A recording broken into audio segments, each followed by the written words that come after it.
네, 올해 정기국회 마지막 날이었던 어제 국회 본회의에서 민주당이 주도한 내년 감액 예산안이 그대로 통과됐습니다. 677조 4천억 원 규모의 정부 원안에서 4조 1천억 원이 삭감된 거죠. 어떤 사업 예산이 빠졌는지 벌써부터 거론되는 추가 경정 예산안은 내년 초에 편성할 수 있는 건지 오문성 한양여대 세무회계학과 교수 모시고 자세한 얘기 들어보겠습니다. 교수님 어서 오세요. 네, 안녕하십니까. 내년 예산안 677조 4천억 원에서 4조 1천억 원을 야당이 깎아서 통과시켰습니다. 예. 이 사상 초유의 감액 예산이라고 하는데 우선 야당이 깎은 예산이 어떤 사업 예산이에요? 깎은 게? 깎은 예산의 내용을 가만히 보시면 예. 그 대통령 비서실 국가안보실의 어떤 특수활동비, 일반적으로는 줄여서 특활비라고 하는 거고요. 예. 검찰의 특정 업무 경비, 이건 특경비라고 합니다. 줄여서 예. 특경비, 그러니까 특활비, 감사원, 그다음에 경찰 특활비, 예. 정부 예비비, 국고채 이자 상환에 관련된 금액, 예. 그다음에 이제 우리가 말하는 동해 심해 그죠? 그쪽 예. 유전 사업, 대왕고래 프로젝트 네. 그쪽 금액들을 확 이제 삭감했죠. 예비비는 왜 이렇게 깎은 거예요? 근데 이제 실은 이제 보니까요 내용을 보면 대부분이 이제 권력기관들이 그죠? 일반적으로 말하는 권력기관들이고 수사기관이고 네. 그런 기관인데 이제 이 여당에서 볼 때는 실은 뭐 이재명 대표께서 많이 이제 수사를 받고 하는데 네. 야 그런 쪽 관련된 기관들에 대한 보고가 있냐 뭐 이렇게 할 정도로 이쪽 관련된 특경비하고 특활비를 확 없앴어요. 근데 특활비 같은 경우는 정말은 내용을 보게 되면 굉장히 그 어떤 그 비밀스러운 것들입니다. 어찌 보면 왜냐하면 그거는 이제 정부에서 어떤 활동을 할 때 특수활동. 밖에다 밝힐 수 없는 그런 것들이 이제 그 특활비로 들어가 있고 예. 특경비 같은 경우는 그냥 수사비라고 보시면 돼요. 일반적인 그 검찰이나 경찰에서 그 수사관들이 수사할 때 쓰는 비용인데 그거는 이제 특활비에 비해서는 특경비는 어느 정도 노출이 많이 되는 비용이죠. 그럼 특경비를 깎아버리면 검찰, 경찰 수사하지 마라 뭐 그런 거예요? 그래서 특경비를 깎으니까 이제 하는 말이 우리 개인 돈 가지고 수사하라는 얘기냐 하는 얘기가 지금 나오고 있고요. 네. 그다음에 아까 말씀하신 정부 예비비. 예비비는 왜 예비비라고 하는 게 보통 보면 이제 우리가 어느 정도 룸을 설정해 놓고 예. 갑자기 어떤 특별하게 돈이 이제 쓸 때가 생기면 쓰는 건데 네. 우리가 뭐 가정도 그렇지 않습니까? 우리가 일반적으로 쓸 비용을 이게 우리가 네. 돈을 이렇게 세이브해 두는데 그런 것에 대해서 완전히 많이 반을 50%를 삭감했어요. 긴급 재해가 나면 써야 되고 뭐 여러 맞습니다. 가지 필요할 텐데요. 그런 것들 삭감해 놓으니까 정말은 이제 정부나 그 공무원들이 굉장히 힘든 상황이 돼가는 것 같습니다. 예. 이렇게 야당 주도로 예산을 삭감해서 통과시킨 적이 전혀 과거에 없었습니까? 이런 거는 일어날 수 없는 일이었습니까? 이건 실은 거의 없었죠. 그리고 지금 어찌 보면 야당이 주도적으로 해가지고 그냥 감액만 해버리는 경우에 예산 통과는 정말은 거의 없다고 봐야 됩니다. 왜 그러냐면 이 예산이라고 하는 게 좀 성격이 우리가 이제 헌법에 의해서 국회 같은 경우는 예산의 심의 확정권이 있고 심의. 정부는 이제 예산 편성권이 있단 말이에요. 그러니까 정부에서 편성해서 올리면은 자기들은 깎을 수 있는 권한만 있어요. 네. 증액은 못 시켜요. 그 증액은 어찌 보면 자기들이 내심 증액하고 싶은 게 있으면 있겠죠. 깎으면서 그쪽에 살살 이제 어찌 보면 정치적인 어떤 네. 어떤 교섭 활동을 통해서 우리 것도 좀 올려줘 이렇게 하는 거거든요 본래. 그래서 본래 이게 깎는다는 얘기는 올려줘의 얘기에 반대 동전의 앞면과 뒷면 같습니다. 그래서 지금 보면은 네. 특수활동비하고 특경비 그리고 지금 보면은 그 우리 지역화폐. 예. 지역화폐 그 예산이라고 하는 게 같이 이렇게 좀 이렇게 같이 걸려 있는 것 같습니다. 협상을 좀 하려고 그렇죠. 했는데. 그게 협상을 해야 되는데 지금 지금 야당 입장에서는 자기들이 주장하는 지역화폐의 어떤 규모 그게 대략 한 1조 정도는 자기들 하고 싶은데 야당이. 예. 근데 지금 정부에서는 한 3천억 정도 들고 왔어요. 마지막 단계에서 우리가 3천억 정도 해주겠다. 그러니까 이제 협상이 안 된 것 같습니다. 그럼 방금 이제 지역화폐 예산을 정부가 3천억 정도 들고 왔다고 했는데 그게 이제 증액 협상을 좀 한 거잖아요. 그렇습니다. 마지막에. 야당이 깎으려고 하니까 예.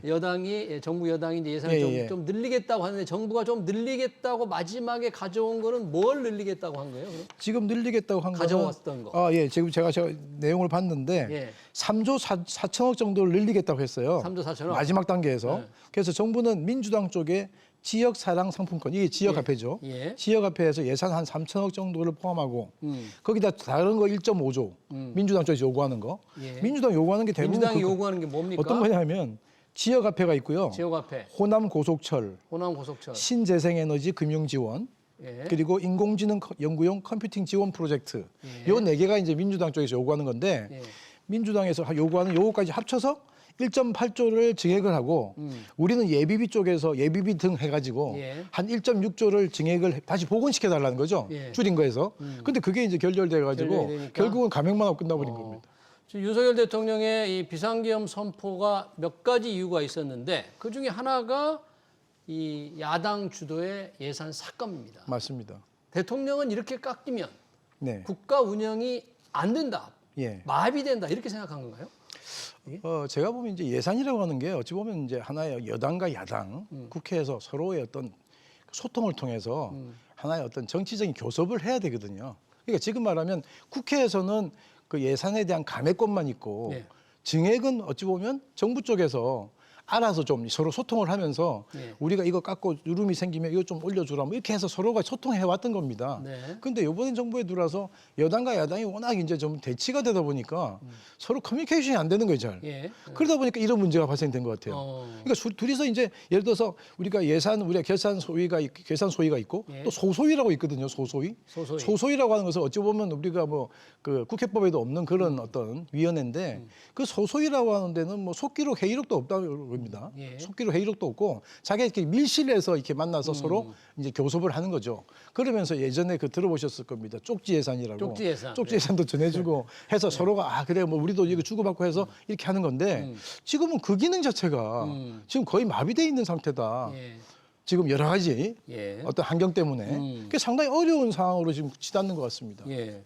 이렇게 해서 이제 예산이 깎였잖아요. 네. 원래 677조 4천억 원도 올해 예산보다는 그렇게 많이 늘어난 게 아니라면서요. 아니죠. 근데 그걸 깎아 놓으니까 네. 벌써 내년 이제 경제가 어려우면 예산을 늘려서 재정을 좀 더 집행을 해야 되지 않느냐. 그래서 추가 경정 예산을 편성할 준비를 하라. 뭐 야당이 정부에 요구를 했죠. 예. 근데 내년 초 벌써 이런 얘기를 할 수가 있는 거예요? 근데 지금 추가 경정 예산을 지금 하자는 얘기가 나오는 것이 제가 아까 말씀드렸다시피 국회 쪽에서는 감액만 할 수 있지 증액을 못 하잖아요. 네. 그러니까 증액을 하려고 그러면 감액을 하면서 서로 소통을 해서 서로 야 우리가 협상을 원하는 해야 건 되는데. 요거니까 요것도 좀 올려주고 이렇게 해서 커뮤니케이션 해야 되는데 거기서 결렬돼가지고 결국은 아주 좀 안 좋은 상황까지 갔단 말이에요. 예. 그러다 보니까 이제 우리 이제 그 우원식 국회의장께서 하신 말씀이 우원식 국회의장은 어찌 보면 민주당 쪽에서 와 있지만 국회의장은 중립성을 지켜야 되잖아요. 그렇죠. 국회에서요. 중립이요, 그러니까 우선적으로. 본래는 11월 말까지 예산이 확정이 됐었어야 돼요. 근데 그걸 확정이 안 되니까 그걸 10일까지 말미를 둔 거죠. 예. 협의해서 잘해봐라. 그런데 10일이라고 하는 게 결국은 뭡니까?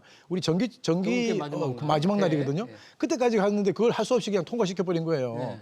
더 이상 소통이 안 되니까. 그래서 이 부분에 대해서 만약에 뭐 필요하면 1월 초에라도 우리가 이게 그 추가 경정 예산을 통해서라도 우리가 해결하자라고 네. 이렇게 말을 하고 있는 거죠. 근데 추가 경정 예산이라는 게 편성할 수 있는 요건이 있잖아요. 법에. 맞습니다. 그 법들에 이게 지금 상황에 해당이 안 될 거 아닙니까? 그래서 이게 해당이 지금 됩니까? 그래서 저는 이제 뭐 여기에 해당된다 안 된다는 해석이 분분할 수 있는데요. 우리가 추가 경정 예산이라고 하는 게 국가재정법 89조에서 예. 추가 경정 예산의 편성이 있는데 여기 보면 전쟁이나 뭐 대규모 재해, 경기 침체, 대량 실업, 남북 관계 변화, 경제 협력 네. 뭐 이런 게 막 있잖아요. 네. 와 여건의 중대한 뭐 대내외 여건의 중대한 변화가 발생했거나 뭐 이런 게 있는데요. 해석에 따라서는 이제 우리가 이제 나름대로 비상계엄이 이제 한번 선포됐고 예. 이것 때문에 이제 대외 신인도가 좀 떨어졌다고 얘기하고 나름대로 환율도 치솟고 그다음에 이제 지금 현재 주가도 또 지금 안 좋은 상황으로 보고 있거든요. 그래서 이런 것들을 뭐 여기에 어떤 크게 보면 이 카테고리에 들어간다고 본다면 뭐 추가 경정을 하더라도 특별히 문제가 없을 거 아니냐. 다만 추가 경정에 대한 이제 어찌 보면 헤게모니는 국회가 잡거든요. 예. 왜냐하면 정부는 국회에서 추가 경정 예산안이 확정되기 전에 이를 미리 배정하고 집행할 수 없어요. 그래서 이제는 이게 이제 국회에서 쪽에서 이걸 해줘야 되니까 자기들은 지금 실은 마음속에서는 아마 지역화폐 쪽이 많이 신경 쓰이는 것 같습니다. 그러니까요. 지금 그걸 이재명표 예산으로 불리죠. 지역사랑 상품권, 맞습니다. 지역화폐라고 불리는데 예. 이번 정기국회에서도 예산안 중에서 이걸 가지고 갈등을 벌였는데 네. 이제 추경을 짤 때 이게 좀 논쟁이 될 거 아닙니까? 당연하죠. 이 지역화폐가 왜 여야가 이렇게 대립하는 예산입니까? 왜 그렇게 서로 갈등을 벌이는 거예요, 이 문제? 참 이게 지역화폐라는 게 아주 오묘한데요. 네. 말 그대로 지역화폐라는 거는 그 지역 안에서만 쓰는 뭐 지역사랑 상품권 이런 거예요. 근데 그게 뭐 이렇게 우리가 말하는 상품권처럼 나오는 경우도 있고 우리 크레딧 카드처럼 나오는 경우도 있고 종류도 다양해요.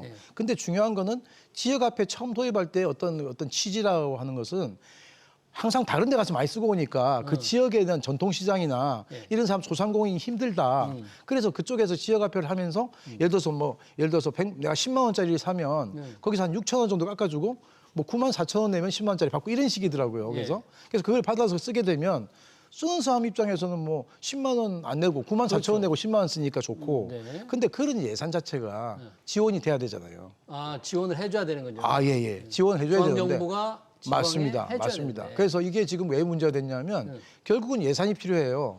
지역화폐 예산이. 그런데 그게 중앙정부에서 지원을 하는데 그게 지금 현재 뭐 크게 경기 활성화 효과도 생각보다는 없다. 중앙정부 얘기는. 그리고 또 하나는 아니 그걸 지역에서 해야지. 지방자치단체 예산으로 해야지. 자기 예산으로 해야지. 왜 중앙정부 그걸 왜 자꾸 중앙정부에 달라고 그러냐. 뭐 이런 얘기고 하나는 또 이제 화폐깡이라고 하는 게 있어요. 화폐깡. 화폐깡이 뭐냐면 이걸 가지고 싸게 사니까 그걸 현금으로 바꿔줬고 우리가 그 상품권 깡한 것처럼. 근데 그런 것이 몇 번 이제 많이 이제 적발이 됐어요.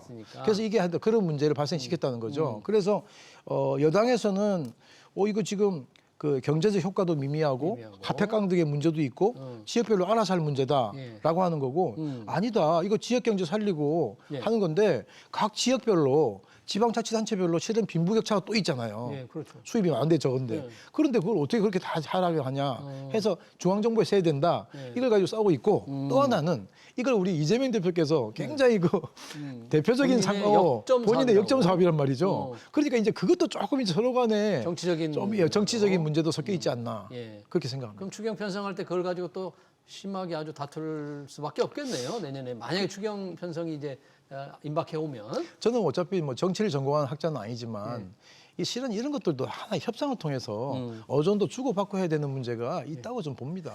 우선 뭐 그런 갈등은 있지만 일단 통과된 예산 기준으로 보면 우리나라의 내년 나라 빚이라든지 부채비율은 국가 채무나 부채비율은 어떻게 됩니까? 우선 통과된 예산 기준으로 본다면. 그래서 지금 보니까 지금 워낙 지금 그 삭감을 하고 하니까 이런 수치로는 성적표가 좋아지죠. 그래요? 그렇지 않습니까? 그래서 보면 내년도 관리 재정 수지 적자 규모가 우리가 73.9조에서 3.8조 정도 줄어들고 그다음에 국가 채무 전망치도 1277조에서 1273조 3천억으로 줄어들고. 근데 실은 우리 예전에 한번 기억을 더듬어 보면 전 정부 때 문재인 대통령 때 항상 슈퍼 예산이라는 말 썼거든요. 슈퍼 예산. 슈퍼 예산이 확 늘리는 거 아닙니까? 근데 지금 우리 윤석열 정부 들어와서는 실은 그렇게 막 늘리진 않았어요. 차오기부터. 그런데도 지금 굉장히 짠 예산으로 지금 슈퍼 예산에 완전히 반대 방향으로 가는 예산을 지금 현재 하고 있는 것 같은데요. 하여튼 이게 좀 원만하게 풀렸으면 좋겠습니다. 이게. 지금 국가 채무가 좀 줄어든다. 당초 예상보다 줄어든다고 하지만 뭐 추경이 편성이 되면 지출을 늘리려면 빚을 더 내야 되잖아요. 그렇죠. 채권을 더 발행해야 되는 거죠. 그럼 다시 늘어나는 거죠, 뭐. 그래서 하여튼 이게 지금 뭐 한쪽에서 항상 누른다고 해서 이게 지금 완전히 줄여지는 것도 아니고 확 늘린다고 해서 그게 받아들여지는 것도 아닌데 정부 예산이라고 하는 게 정말은 일반적으로는 조금씩 늘어가는 게 정상이거든요. 하나의 이제 경제 성장도 있고 인플레이션 되고 하니까 그래서 이게 어느 정도의 합리적인 수준에서 제가 보면 이제 검찰이나 뭐 경찰, 감사원 이런데 어떤 뭐 특활비, 특경비 막 줄이는 거는 제가 볼 땐 그건 좀 심한 것 같아요. 왜냐하면 그쪽에서도 일을 해야 되잖아요. 그렇죠. 일을 해야 되는데 그걸 제로로 만들어 버렸어요. 예산을 제로로 만들어 버리니까 그 부분은 좀 정말 오죽했으면 지금 비상경과 그래서 하여튼 됐습니까? 오해가 좀 하여튼 없을 것 같습니다. 자, 이 예산안이 통과될 때 관련 세임 예산도 함께 세금이죠. 세금 관련법도 이제 통과가 됐는데 맞습니다. 어제 통과된 게 금투세 금융투자소득세법 폐지가 된 거죠. 어떤 법안들이 통과됐나요? 그래서 저도 안 그래도 참 걱정을 많이 했습니다. 금투세 문제도 폐지되는 거로 합의를 했고 여야가.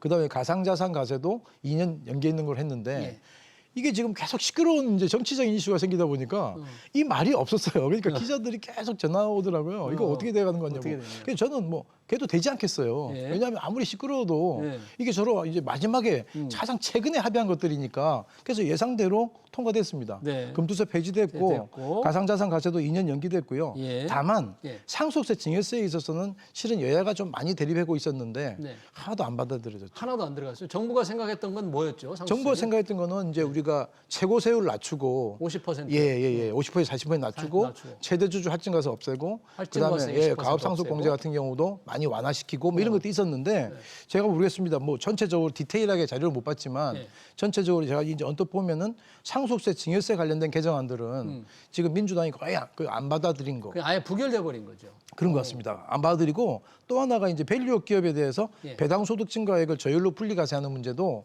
이게 이제 부자 감세다 해가지고 이것도 안 받아들여진 것 같습니다. 예.